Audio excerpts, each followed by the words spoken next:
ये तीसरी बार हरियाणा में भारतीय जनता पार्टी की स्पष्ट बहुमत की सरकार बनी है और देश के लोकप्रिय प्रधानमंत्री नरेंद्र मोदी जी ने जो संकल्प लिया है कि 2047 तक भारत विकसित राष्ट्र बनेगा, उसी कड़ी में हरियाणा भी विकसित प्रांत बने, इसके लिए लोकप्रिय मुख्यमंत्री नायब सिंह सैनी जी ने जिस प्रकार से हरियाणा में विकास की गति तेज हो, जन कल्याण की योजनाएं गरीब के घर तक पहुंचे, इस प्रकार की व्यवस्था करने के लिए एक नए सचिवालय का निर्माण हरियाणा में हो।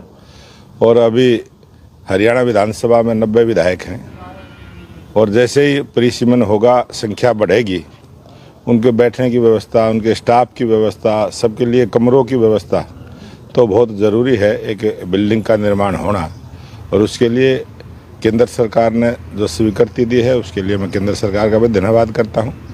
और मैं जो विरोधी विपक्ष के लोग जिस प्रकार से इसके विरोध में खड़े हुए हैं, उनसे भी निवेदन करूंगा कि जब भी कोई देश में विकास का काम हो, कोई नया काम हो, कोई नई योजनाएं बने, उसमें सकारात्मक विपक्ष की भूमिका निभाते हुए काम करें, नकारात्मक सोच को छोड़ें। और उनकी विपक्ष की जो नकारात्मक सोच है, उसी का परिणाम है कि भारतीय जनता पार्टी की तीसरी बार हरियाणा में सरकार बनी। नगर निगम चुनाव भी आने वाले हैं, तो किस तरह भाजपा तैयार है? भारतीय जनता पार्टी का ये संगठन का पर्व चला हुआ है और हरियाणा प्रदेश में विधानसभा चुनाव थे। 21 अक्टूबर से हरियाणा में भारतीय जनता पार्टी के प्राथमिक सदस्य बनाने का जो अभियान शुरू हुआ है, उसमें 10 लाख से ज़्यादा सदस्य, प्राथमिक सदस्य हरियाणा प्रदेश में बन चुके हैं और तेज गति के साथ पर बूथ हरियाणा प्रदेश में 20,629 बूथ हैं। प्रत्येक बूथ पर कम से कम 250 सदस्य भारतीय जनता पार्टी के हों, इस प्रकार की हमारी योजना है और हमारे लाखों कार्यकर्ता इस काम में लगे हैं। तो बहुत जल्दी हम पूरे हरियाणा प्रदेश में 50 लाख सदस्यों को भारतीय जनता पार्टी से जोड़ने का काम करें। पूर्व मुख्यमंत्री भूपेंद्र हुड्डा ने प्रदेश में जो गरीबी रेखा के नीचे आंकड़े गए हैं, उस पर आरोप लगाया सरकार पर।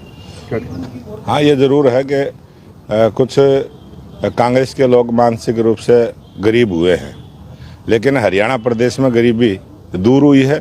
हरियाणा प्रदेश में गरीब के पास गरीब की योजनाओं का लाभ पहुंचा है और हरियाणा प्रदेश में अभी हमने जिस प्रकार से बगैर पर्ची खर्ची के मेरिट के आधार पर बेरोजगार युवकों को रोजगार देने का काम किया है, उन बेरोजगार युवकों को जिनको रोजगार मिला है, वो सभी परिवार गरीबी रेखा से ऊपर उठेंगे और हरियाणा प्रदेश में हम अपना आंकड़ा देंगे कितने परिवारों को हमने गरीबी रेखा से ऊपर उठाने का काम किया है। लगातार जो प्रदूषण बढ़ रहा है, तो दिल्ली सरकार हरियाणा पर फिर ठेकरा फोड़ रही है।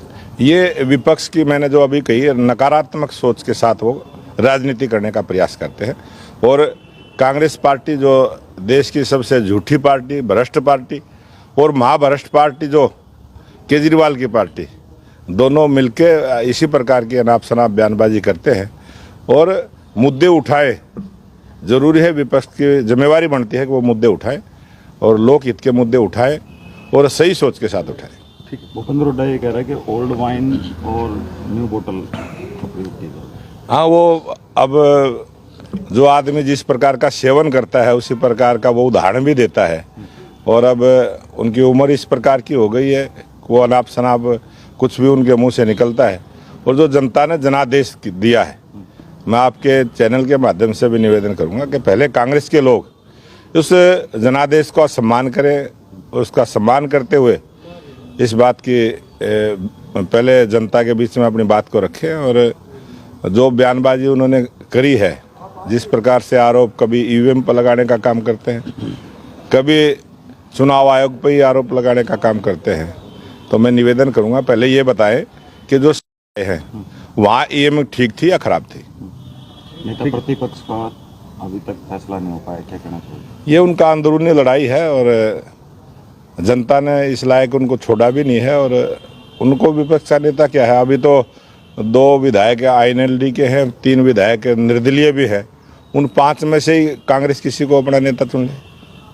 खाद के लेकर दिक्कतें आ रही है सर किसानों को। आज पूरे हरियाणा प्रदेश में मार्केट के अंदर ना खाद की कमी है, ना सोसाइटियों में कमी है।